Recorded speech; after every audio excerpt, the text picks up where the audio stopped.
is ANN News Brief. Good afternoon, I'm Lucy Adeyemi. Ghana says it has banned all opposition protests after a spike in post-election demonstrations in the capital, Accra. The Ghana Police Service secured a court order restraining all protests earlier this week.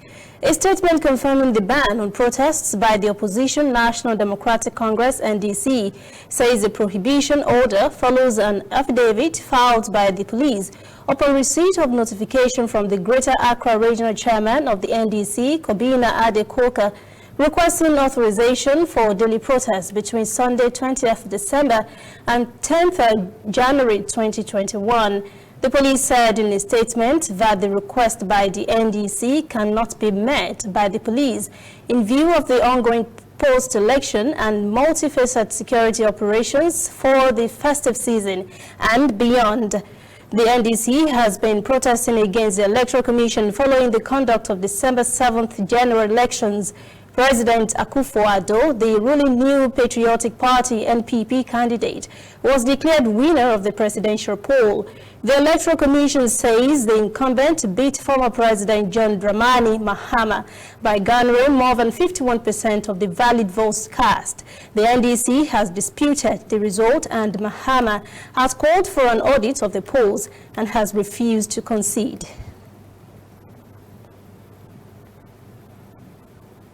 Sudanese authorities have announced the deployment of a large military apparatus to South Darfur following tribal clashes that left 15 persons killed.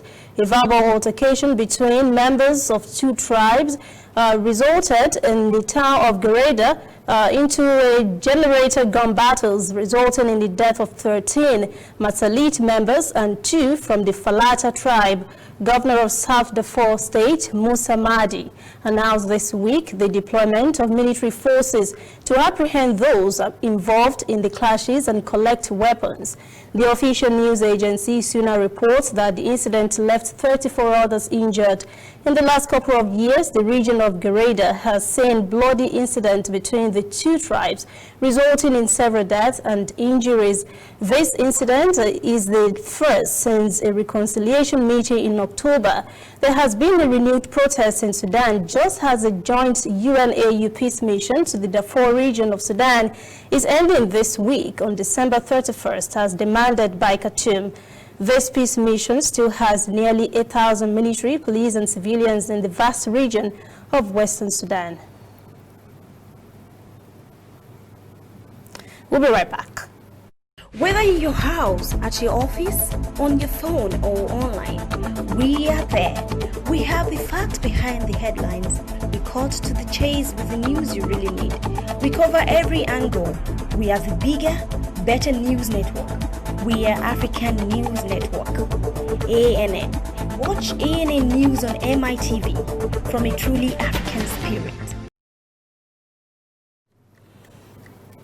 The Central African Republic headed to the polls over the weekend for the presidential election. Thousands cast their ballots and the polls have closed with the counting of votes commencing immediately on Sunday evening in Bangui. Votes were still being tallied as of Monday. The Constitutional Court in the Central African Republic ordered the election to go ahead in spite of calls from the opposition for its delay because of unrest. The Electoral Commission said on Monday more than 14% of polling stations in the Central African Republic failed to operate during Sunday's presidential and legislative election due to armed rebels who attacked voters and barred electoral staff. This is the Central African Republic's first election since a peace deal was signed between the government and 14 rebel groups nearly 2 years ago. The country saw a campaign period marked by violence between rebels and government forces. The local head of the United Nations, Mankur Ndiaye, considered the election in the capital a success, while also recognizing incidents in other regions with ballot boxes burned and armed groups attempting to impede citizens from participating in the electoral process.